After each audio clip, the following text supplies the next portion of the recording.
Hi hello welcome back to my channel. ఇంకొక useful వీడియోతో మీ ముందుకు వచ్చేస్తున్నానండి. అదేంటంటే మీరు వరలక్ష్మి వ్రతం చేస్తున్నారు కాబట్టి ముందుగా ఈ చెక్ లిస్ట్ అయితే చెక్ చేసేయండి.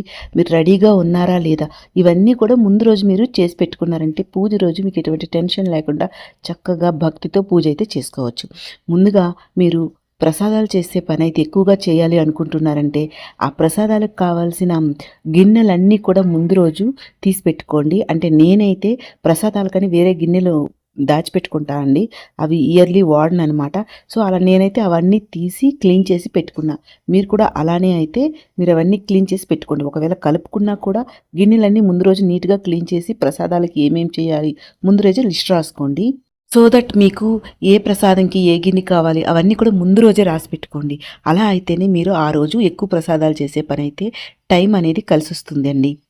తర్వాత చేయవలసింది, ఆ రోజు మీరు ఎంతమందికి ముత్తైదువులకు పిలాలనుకుంటున్నారో అన్ని గాజులు, బ్లౌజ్ పీస్లు, అలాగే దాంతోపాటు మీరు ఏమేమి ఇవ్వాలనుకుంటున్నారో ఆకులు, చెక్కలు అన్నీ కూడా ముందు రోజే రెడీ చేసి పెట్టుకోండి. సో ఎంతమంది పిలాలనుకుంటున్నారో అన్ని ఆకులు కౌంట్ చేసుకోండి. విడి పువ్వులు కావాలి, విడి పువ్వులు, అలాగే పత్రి అంటే తులసి ఆకులు, అలాగే ఇంకేమైనా మీరు తీసుకొస్తారు కదా పత్రి, అవన్నీ కూడా క్లీన్ చేసి ముందు రోజే పెట్టుకోండి. అలాగే మీరు ప్రసాదం ఇవ్వాలి అనుకుంటే వాటికి కావాల్సిన ప్లేట్స్, ఇలా అన్నీ కూడా ముందు రోజే, అంటే మీకు ఒక పిక్చర్ వస్తుంది కదా, ఇది దీని తర్వాత ఇది చేయాలి, దీని తర్వాత ఇది చేయాలి అని, అలా అన్నీ కూడా గుర్తు చేసుకొని ఒక దాని తర్వాత ఒకటి పెట్టేసుకోండి. అలానే మీరు పూజలో యూజ్ చేసే పూజా సామాన్లన్నింటినీ, పూజా పీటలు కానీ పూజా సామాన్లు అన్నీ ముందు రోజు క్లీన్ చేసుకోండి. ఇలా అన్నీ కూడా మీరు ముందుగానే ఒక లిస్ట్ రాసేసుకోండి ఏం చేయాలి అనేది. రాసుకొని ముందు రోజు టిక్స్ పెట్టుకోండి, ఇది చేశాను ఇది చేశాను.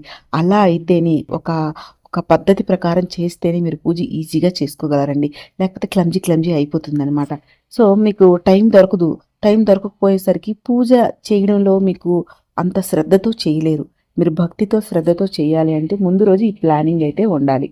సో ఇలా మీరు దేవుడికి పూజలో యూజ్ చేసేవన్నీ కూడా ఇలా క్లీన్ చేసి పెట్టుకోండి. పూజా పీటలు అన్నీ కూడా ఇలా క్లీన్ చేసి పెట్టుకోండి. మీరు ఏ ప్రసాదాలు చేయాలనుకుంటున్నారో ఒక పేపర్ పైన రాసుకోండి. అలా రాసుకుంటే మీరు ఆ ప్రసాదంకి కావాల్సిన ఇంగ్రీడియంట్స్ అన్నీ రెడీగా ఉన్నాయో లేదో ఒకసారి చెక్ చేసుకోండి. ఆ రోజు అప్పటికప్పుడు దొరకలేదంటే మీకు టైం వేస్ట్ అవుతుంది.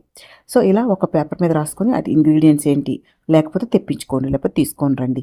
ఇలా పూజకు కావాల్సిన కొబ్బరికాయలు, పువ్వులు, అరటి ఆకులు, మామిడి కొమ్మలు, ఇలా అన్నీ కూడా ఒక పేపర్ మీద రాసుకొని పసుపు కుంకాలు టిక్ మార్క్స్ పెట్టుకోండి. చీర పెట్టే అలవాటు ఉంటే చీర, జాకెట్ పీసు, ఇలా అమ్మవారికి గాజులు అన్నీ కూడా ముందు కూర్చొని ఈరోజు ఈ వీడియో చూసిన తర్వాత కూర్చొని రాసుకోండి. ముందు రోజు అన్ని టిక్ మార్క్స్ పెట్టుకోండి. అలా అయితే మీకు ఆ రోజు ఎటువంటి ప్రాబ్లం లేకుండా సరిపోతుంది పూజకి. మీరు ఈ వీడియోలో చూస్తున్న రిటర్న్ గిఫ్ట్స్ బ్యాగ్స్ లేదా బ్లౌజ్ పీస్లు, బ్యాంగిల్స్, ఇవన్నీ కూడా ప్రోడక్ట్స్లో మీకు లింక్స్ ఇస్తున్నాను, కావాలంటే ఆన్లైన్లో తెప్పించుకోండి. వీడియో చూసారు కదా, మీకు యూస్ఫుల్ అనుకుంటున్నాను. యూస్ఫుల్ అనుకుంటే ప్లీజ్ లైక్ చేయండి, షేర్ చేయండి, నా ఛానల్ని సబ్స్క్రైబ్ చేసుకోండి ప్లీజ్.